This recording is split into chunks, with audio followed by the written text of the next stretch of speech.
నమస్తే, welcome to లియా news. Jaganmohan Reddy గారి హయాంలో వ్యవస్థలు ఏ విధంగా నిర్వీర్యమయ్యాయో ఇప్పుడు ఆంధ్రప్రదేశ్లో జరుగుతున్నటువంటి అరెస్టులే అందుకు నిదర్శనమని చెప్పుకోవచ్చు. అయితే వీళ్ళు బాధితయుతమైన పోస్టుల్లో ఉండి జగన్మోహన్ రెడ్డి గారికి కొమ్ము కాసిన నేపథ్యంలో ఇప్పుడు వాళ్ళు అరెస్ట్ అవుతున్నటువంటి పరిస్థితి. మరి వీళ్ళ అరెస్టుల్లో కేవలం వీళ్ళు పాత్రదారులు మాత్రమే, సూత్రధారులు వేరే ఉన్నారు అని చెప్పి కూడా అందరికీ తెలుసు. అయినా కూడా మరి అసలు ఆ సూత్రధారుల పేర్లు బయటకు వస్తాయా?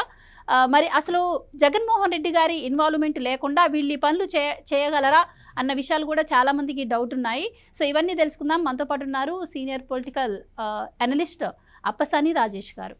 నమస్కారం సార్. సార్, ఇప్పుడు ఈ పిఎస్ఆర్ ఆంజనేయులు కావచ్చు, అలాగే రాజ్ కసిరెడ్డి అరెస్టులు మనం చూస్తూ ఉన్నాము. సో ఈరోజు రాజ్ కసిరెడ్డి మాత్రం జగన్మోహన్ రెడ్డి గారు చెప్తేనే నేను చేశాను అని చెప్పి ఆయన ఒప్పుకున్నాను అంటున్నారు. కానీ పిఎస్ఆర్ ఆంజనేయులు గారు అసలు ఈ కేసుతో నాకేం సంబంధం లేదు అని చెప్తున్నారు. కానీ ఆయనకి రిమాండ్ విధించడం అయితే జరిగింది. సో గతం నుంచి కూడా కూటమి ప్రభుత్వం కూడా ఆరోపిస్తోంది. ఈ కేసు గురించి తెలిసిన వాళ్ళందరూ కూడా అసలు వీళ్ళకి ఏం అవసరం, చేయాల్సిన అవసరం, మెయిన్ సూత్రధారి వేరే ఉన్నారు అంటున్నారు. నిజంగానే సూత్రధారి వేరే ఉండే అవకాశం ఉందా? ఉంటే ఆయన ఎప్పుడు బయటకు వస్తారంటారు? ఇప్పుడు వాస్తవంగా మీరు లేవనెత్తింది చాలా అర్థవంతమైన ప్రశ్న. అది ఇప్పుడు విజయవాడ డీసీపీగా ఉన్న విశాల్ గున్ని ఆయనే స్వయంగా ముంబై వెళ్ళి కాదంబరి జత్వానిని వాళ్ళ కుటుంబాన్ని అరెస్ట్ చేసి తీసుకొచ్చారు. ఇక్కడ అసలు విశాల్ గున్ని ఇక్కడ కేసు కూడా నమోదు కాకముందే ఎలా ముందు రోజే టికెట్లు బుక్ చేసుకొని, సహజంగా ఒక కేసు నమోదైన తర్వాత ఆ కేసులో వచ్చిన వివరాలు బేస్ చేసుకొని, ఓహో ఈ కేసులో పలానా వాళ్ళు పొరుగుల్లో ఉన్నారు కాబట్టి వాళ్ళని అరెస్ట్ చేసి తీసుకొస్తే ఈ కేసు విచారణ చేయడానికి అవకాశంగా ఉంటుంది అని చెప్పని నిర్ధారణ చేసుకున్న తర్వాత అప్పుడు అక్కడికి ఎవరెళ్ళి విచారణ చేసి వాళ్ళని అరెస్ట్ చేయాలి అని చెప్పని అధికారుల నిర్ణయం మేరకు పోలీస్ టీం బయలుదేరి వెళ్తారు. కానీ ఇక్కడ ఏం జరిగింది? కాదంబరి జత్వాని మీద కేసే నమోదు కాల. నమోదు కాకముందే వీళ్ళు ముంబై వెళ్ళిపోవాలి అని చెప్పని టికెట్లు బుక్ చేసేసుకున్నారు ఫ్లైట్లో. రేపొద్దున ఎఫ్ఐఆర్ నమోదైతే ఇవాళ సాయంత్రం టికెట్లు బుక్ చేశారు. అంటే దాన్ని బట్టి ఏమర్థమవుతుంది? అక్కడ వీళ్ళు ముంబై వెళ్ళాలి, ఆ అమ్మాయిని తీసుకురావాలి అనేది ఒక ప్రీ ఆక్యుపైడ్ డెసిషన్, ముందుగానే నిర్ణయం జరిగిపోయింది. అప్పుడు కేసు నమోదు చేశారు. అంటే ఈ కేసు నమోదవుతుంది, వెళ్ళి ఆ అమ్మాయిని తీసుకురావాలనేది ముందుగానే డిసైడ్ అయిపోయిన మ్యాటర్. అక్కడ ఆ అంశంలో ఆ అమ్మాయికి అన్యాయం జరిగింది వాస్తవం. ఆ కుటుంబం అవమాన భారం ఎదుర్కొన్నది వాస్తవం. అన్యాయంగా ఒక 45 రోజుల పాటు ఒక బాధితురాలిని తన కుటుంబ సభ్యులతో పాటు, అందులో సమాజంలో గౌరవ మర్యాదలతో బతికిన కుటుంబం, డాక్టర్గా, నటిగా పేరు ప్రఖ్యాతులు కలిగిన కాదంబరి జత్వాని. ఆ అమ్మాయి తండ్రి అంటే నేవీ రిటైర్డ్ ఆఫీసర్, తల్లి మాజీ రిజర్వ్ బ్యాంక్ ఎంప్లాయీ. అటువంటి గౌరవప్రదమైన సమాజంలో ఒక స్థాయి కలిగిన కుటుంబానికి ముంబై నుంచి ఇక్కడ తీసుకొచ్చి అరెస్ట్ చేశారు, జైల్లో పెట్టారు. వాళ్ళు అనుకున్న లక్ష్యం వాళ్ళు నెరవేర్చుకున్నారు. తనకి అన్యాయం జరిగింది కాబట్టి ఆ రోజు ఆ ప్రభుత్వం, ఆ వ్యవస్థలో తన గోడు వినే పరిస్థితిలో లేదు కాబట్టి ఆ అమ్మాయి కూడా ఎన్డీఏ కూటమి ప్రభుత్వం అధికారంలోకి వచ్చిన తర్వాత అప్పుడు గొంతెత్తి తనకు జరిగిన అన్యాయం గురించి లోకానికి తెలియజేసింది. తెలియజేసిన నేపథ్యంలో మీడియా కూడా చాలా వేగంగా స్పందించింది. ఆ మీడియా స్పందించిన దాంట్లో నేను కూడా గొంతు కలిపి నా అభిప్రాయాన్ని కూడా ఆ రోజు చాలా బలంగా వినిపించడం జరిగింది. మాలాంటి వాళ్ళందరి గొంతుకలు ఆ అమ్మాయికి తోడుగా నిలబడ్డ నేపథ్యంలో ప్రభుత్వం కూడా చాలా వేగంగా స్పందించి ఆ అమ్మాయికి న్యాయం చేయడం కోసం కేసు నమోదు చేయించి ఆ అమ్మాయితోటి ఆ అమ్మాయి వివరణ తీసుకొని తనకి అన్యాయం చేసిన వాళ్ళు ఎవరెవరు అని చెప్పిన వాళ్ళందరి మీద చర్యలు తీసుకోవడం కూడా మనం చూసాం. ఇక్కడ విశాల్ గున్ని ఎవరైతే పరిద్దాటి వ్యవహరించాడో అతని మీద ఎప్పుడైతే కేసు నమోదయ్యి సస్పెండ్ అయ్యాడో తన మీద అంటే ఈ అంశం పట్ల విచారించడానికి నియమించబడ్డ విచారణాధికారికి తను ఇచ్చిన వాంగ్మూలంలో సీఎంఓకి పిలిపించి ఇంటెలిజెన్స్ చీఫ్గా ఉన్న సీతారామాంజనేయులు గారు ఇచ్చిన ఆదేశాల మేరకు మేము వ్యవహరించామని చెప్పాడు. ఎస్, నిజంగానే సీఎంఓకి పిలిపించి సీతారామాంజనేయులు గారు ఆదేశాలు ఇచ్చారు. అంటే ఇక్కడ ఏమర్థమవుతుంది? విశాల్ గున్నికి ఈ కాదంబరి జత్వానికి పర్సనల్ రైవలరీ ఏం లేదు. పర్సనల్ రైవలరీ సీతారామాంజనేయులు గారికి కాదంబరి జత్వానికి ఉందా? ఆ అమ్మాయి ఉండేది ముంబైలో. అసలు ఆంధ్రప్రదేశ్ రాష్ట్రానికి, ఇక్కడ పౌర సమాజానికి, ఇక్కడ ప్రభుత్వానికి, ఇక్కడ పోలీస్ డిపార్ట్మెంట్కి, ఇక్కడ మీడియా వ్యవస్థలకి అసలు ఆ అమ్మాయికి సంబంధం లేదు. ఆ అమ్మాయికి ముంబైలో సజ్జన్ జిందాల్ అని చెప్పని ఒక పెద్ద పారిశ్రామికతోటి వివాదం ఉంది. అతను తను రేప్ చేశాడు అని చెప్పని అతని మీద అమ్మాయి కేసు పెట్టింది. అది నిజంగా జరిగిన ఇన్సిడెంటా, లేదు ఈ అమ్మాయి ఫేక్ ఛార్జెస్ మోపుతుంది అనేది ముంబైలో పోలీసులు విచారణ చేసి నిర్ధారణ చేస్తారు.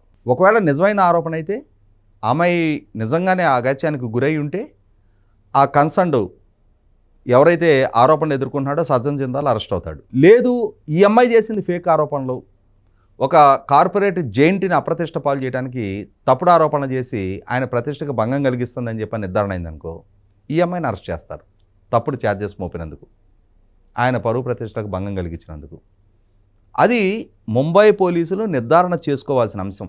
అసలు ఈ దీంట్లోకి ఆంధ్రప్రదేశ్ పోలీసులు ఎందుకు చొరబడ్డారు? సీతారామాంజనేయులకి ఏం పని, కాంతిలాల్ రాణా టాటాకి ఏం పని, విశాల్ గున్నీకి ఏం పని? అంటే సీతారామాంజనేయులకు కూడా ఎవరో ఆదేశాలు ఇస్తేనేగా. ఆ సజ్జన్ జిందాల్కి అండగా నిలబడి ఎవరో ఒకళ్ళు సీతారామాంజనేయులకు ఆదేశాలు ఇచ్చే వ్యక్తులంటే ఎవరు? సీతారామాంజనేయులు డీజీపీ కేడర్లో ఉన్నాడు, ఇంటెలిజెన్స్ చీఫ్. అతనికి ఆదేశాలు ఇస్తే ఎవరు ఇవ్వాలి? రాష్ట్ర పోలీస్ డీజీపీ ఇవ్వాలి. లేదు సహజంగా ఇంటెలిజెన్స్ చీఫ్ డైరెక్ట్గా సీఎంకి రిపోర్ట్ చేస్తాడు, డీజీపీకి కూడా కాదు, సీఎం ఆదేశాలు ఇవ్వాలి. ఇంకా అంతకంటే ఇంక వేరే ఎవ్వరు ఇవ్వలేరు. డీజీపీ కసిరెడ్డి రాజేంద్రనాథ్ రెడ్డి గారు ఆయన ఇన్ఛార్జ్ డీజీపీ కాబట్టి ఆయన సీతారామాంజనేయులు గారిని ఆదేశించి మీరు ఈ పని చేయండి అని చెప్పని చెబితే ఆయన ఆదేశాలు పాటించి వీళ్ళు ఇటువంటి అంటే ఈ ప్రోగ్రాంకి ఒప్పుకుంటారని నేను అనుకోను. ఖచ్చితంగా ముఖ్యమంత్రి జగన్మోహన్ రెడ్డి గారు ఆదేశించి ఉండాలి. ఇంకా అంతకంటే ఇంకెవరు సుపీరియర్ లేరు ఈ రాష్ట్రంలో. సర్వసత్తాక సుపీరియర్ అథారిటీ ఆయనే, లేదంటే హోమ్ మినిస్టర్. మనకు తెలుసు మేకతోటి సుచరిత గారైనా తానేటి వనిత గారైనా ఎంత ఎఫెక్టివ్గా హోమ్ మినిస్టర్లకు పనిచేశారనేది. వాళ్ళు ఆదేశిస్తే డీజీపీ కేడర్లో ఉన్న వాళ్ళు పాటించారా లేదనేది మనకు తెలుసు. ఆదేశించే కెపాసిటీ ఉందో లేదో కూడా మనం చూసాం. కాబట్టి ఇక్కడ ముఖ్యమంత్రి గారు ఆదేశించి ఉండాలి. మరి ముఖ్యమంత్రి గారు ఆదేశించారా లేదా అనడానికి సర్కమ్స్టాన్షియల్ ఎవిడెన్సెస్ ఒకసారి మనం చూసుకుందాం.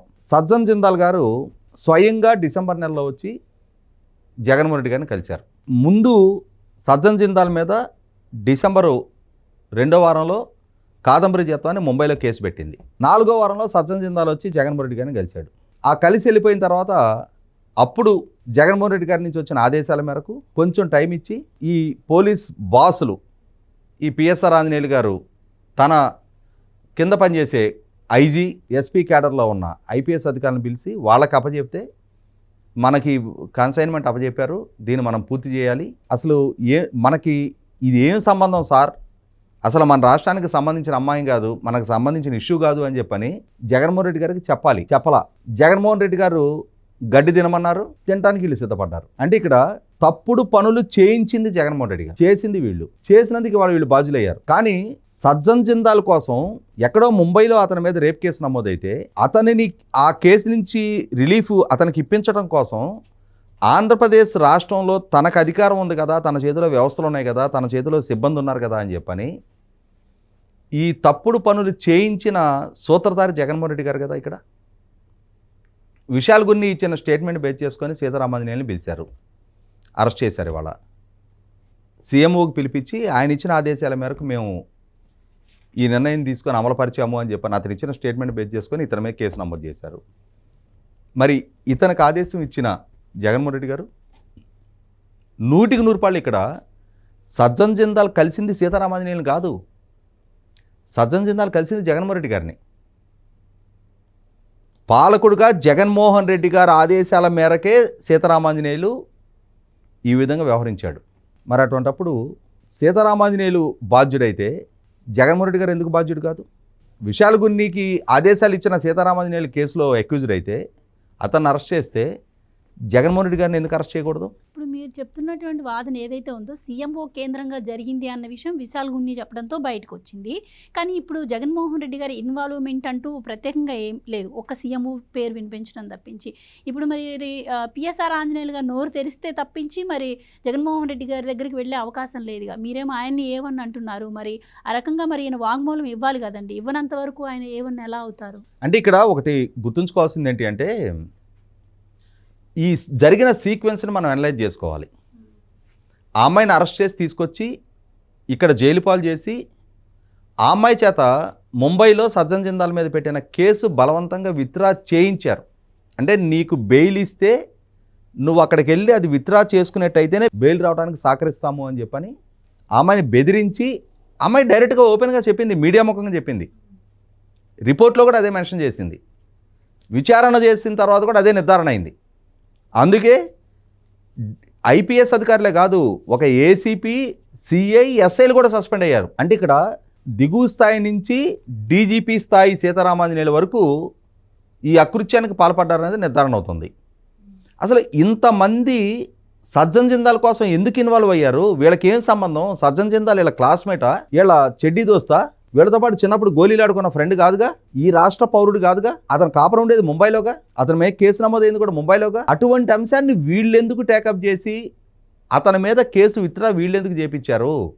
వీళ్ళకి పర్సనల్ రేపో సజ్జన్ జిందాల్తో ఉందా? పర్సనల్ రేపో ఉంది జగన్మోహన్ రెడ్డి గారితో. అతను వచ్చి కలిసింది జగన్మోహన్ రెడ్డి గారిని. ఇంకా అక్కడ చాలా స్పష్టంగా అర్థం కావట్లేదా? డీజీపీకి ఆ ఆదేశాలు ఇవ్వగలిగే స్థాయి, వ్యక్తిత్వం, పదవి, హోదా ఉంది జగన్మోహన్ రెడ్డి గారికి మాత్రమే. కాబట్టి ఇక్కడ జగన్మోహన్ రెడ్డి గారికి సజ్జన్ జిందాల్కి మధ్య పూర్వ పరిచయాలు ఉన్నాయి. ఆ పరిచయాల దృష్ట్యా జగన్మోహన్ రెడ్డి గారి నుంచి మద్దతు దొరుకుతుంది కాబట్టి ధైర్యం చేసి సజ్జన్ జిందాల్ ఇక్కడ దాకా వచ్చాడు. రాష్ట్రంలో వాళ్ళ వ్యాపారాలు చాలా రాష్ట్రాల్లో ఉన్నాయి. దేశంలో సజ్జన్ జిందాల్ వ్యాపారాలు చాలా రాష్ట్రాల్లో ఉన్నాయి. చాలా మంది ముఖ్యమంత్రులు ఉన్నారు. ఇదే విధమైన పోలీస్ డిపార్ట్మెంటు ప్రతి ముఖ్యమంత్రి చేతిలోనూ ఉంటుంది.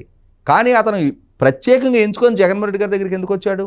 ఈయనైతేనే తనకున్న ఆర్థికపర లావాదేవీల నేపథ్యంలో ఏ స్థాయికైనా సరే తన వ్యవస్థను దిగజార్చి ఏ స్థాయి అకృత్యానికైనా పాల్పడగలిగే నాయకుడు జగన్మోహన్ రెడ్డి మాత్రమేనని చెప్పనే ధైర్యంతో ఇక్కడ దాకా వచ్చాడు. ఆయన అంచనా ఎక్కడా తప్పుగాల. ఆ స్థాయి వ్యక్తిత్వమే నాది అని చెప్పని జగన్మోహన్ రెడ్డి కూడా రుజువు చేసుకొని తన పోలీస్ సిబ్బంది చేత మహారాష్ట్ర నుంచి సంబంధం లేని ఒక అమ్మాయిని ఇక్కడికి పిలిపించుకొచ్చి వాళ్ళ కుటుంబాన్ని కూడా జైలు పాలు చేసి వాళ్ళని వేధింపులకు గురి చేసి వాళ్ళ చేత కేసు విత్డ్రా చేయించి సజ్జన్ జిందాల్కి ఇచ్చిన మాట నెరవేర్చుకున్నాడు. దానికి మరి రిటర్న్గా సజ్జన్ జిందాల్ ఏమి ఇచ్చాడో మనకు తెలియదు, ఏమి వీళ్ళకి ముట్టిందో మనకు తెలియదు. ఏదో ముట్టే ఉంటుంది, లేనప్పుడు ఎందుకు చేస్తారు? అంటే ఇక్కడ ఏమర్థమవుతుంది? అదే ముంబైలో మనం అండర్ వరల్డ్ మాఫియా గురించి మాట్లాడుకుంటాం. సుపారీలు తీసుకొని హత్యలు చేస్తారంట, సుపారీలు తీసుకొని వీళ్ళని బెదిరిస్తారంట అని చెప్పని వింటూ ఉంటాం మనం. ఇవాళ ఇక్కడ జరిగింది ఏంటిది? 100కి 100 పాళ్ళు ఒక సుపారీ నేరానికే పాల్పడ్డారు. కాకపోతే అక్కడ అండర్ గ్రౌండ్ క్రిమినల్స్ చేస్తే ఇక్కడ యూనిఫామ్డ్ డ్యూటీలో ఉన్న ఉన్నతాధికారుల చేత చేయించారు. ఆ చేయించిన పర్యవసానం పరిస్థితులు వికటించినప్పుడు ఆ ఒంటి మీద యూనిఫామ్ ఇప్పి తీసుకెళ్లి కటకటాల వెనక కూర్చోబెట్టారు. అంటే ఆదేశాలు ఇచ్చిన ఆయన పెద్ద మనిషిలాగా బాగానే ఉన్నాడు, పాటించిన వాళ్ళు వాళ్ళ బాధ్యులుగా కటకటాల వెనక్కి వెళ్తా ఉన్నారు. సో మీరన్నట్టు ఈ కేసు ఎలా ఉంటారు? మరి రాజ్ కసిరెడ్డి కేసులో ఆయన స్వయంగా పాలసీ రూపొందించడంలో నన్ను చూసుకోమన్నారు, అలాగే ఆ పార్టీకి ఫండ్ వచ్చేలాగా ఆ పాలసీని రూపొందించమన్నారు అని చెప్పి స్వయంగా ఆయన చెప్పారంటున్నారు. మరి దీనిలో జగన్మోహన్ రెడ్డి గారిని ఏవన్గా చేర్చే అవకాశం ఏమైనా ఉంటుందండి? 100కి 100 పాళ్ళు ఇవాళ ఢిల్లీ మద్యం కుంభకోణం విషయంలో దక్షిణాది నుంచి కవిత గారి నాయకత్వంలో ప్రతినిధి బృందం, వ్యాపారస్తుల బృందం ఢిల్లీ వెళ్ళి అక్కడ అధికారులతో సమావేశాలు ఏర్పాటు చేసి అక్కడ నాయకులతో మాట్లాడి మద్యం పాలసీని వ్యాపారస్తులకు అనుకూలంగా ఎలా తయారు చేయాలనేది వీళ్ళు ఇచ్చిన సూచనల మేరకే ఢిల్లీ ప్రభుత్వం వీళ్ళకి అనుకూలంగా మద్యం పాలసీని తయారు చేసింది అని చెప్పని, అలా తయారు చేయటం కోసం 100 కోట్ల రూపాయలు వాళ్ళకి డబ్బు ముట్టజెప్పారు అని చెప్పని ఆరోపించి సిబిఐ, ఎన్ఫోర్స్మెంట్ డైరెక్టరేటు ఎంతమందిని అరెస్ట్ చేశారు? ముఖ్యమంత్రి హోదాలో ఉన్న కేజ్రీవాల్ గారి దగ్గర నుంచి మొదలుపెట్టి కవిత గారి చార్టెడ్ అకౌంటెంట్ వరకు. మరి అటువంటప్పుడు ఇక్కడ కూడా సేమ్ టు సేమ్ కదా, అదే మోడస్, అదే ఆపరేషన్ జరిగింది కదా, అదే విధమైన వ్యూహంతో అదే విధమైన ఆపరేషను ఇక్కడ కూడా జరిగినప్పుడు 100కి 100 పాళ్ళు జగన్మోహన్ రెడ్డి గారు అక్యూజ్ నెంబర్ 1గా వచ్చి తీరాలి. రేపటి రోజునైనా సరే ఇవాళ రిమాండ్ రిపోర్ట్లో కసిరెడ్డి రాజశేఖర రెడ్డిని అక్యూజ్ నెంబర్ 1గా చూపించినా అంతిమంగా ఛార్జ్షీట్ ఫైల్ అయ్యే నాటికి సప్లిమెంటరీ ఛార్జ్షీట్లో అయినా సరే జగన్మోహన్ రెడ్డి గారు అక్యూజ్ నెంబర్ 1గా రావటం ఖాయం. ఆయన ఈ కేసులో జైలు ఊసలో లెక్క పెట్టడం ఖాయం. Thank you so much. Please subscribe to Leo news for more videos.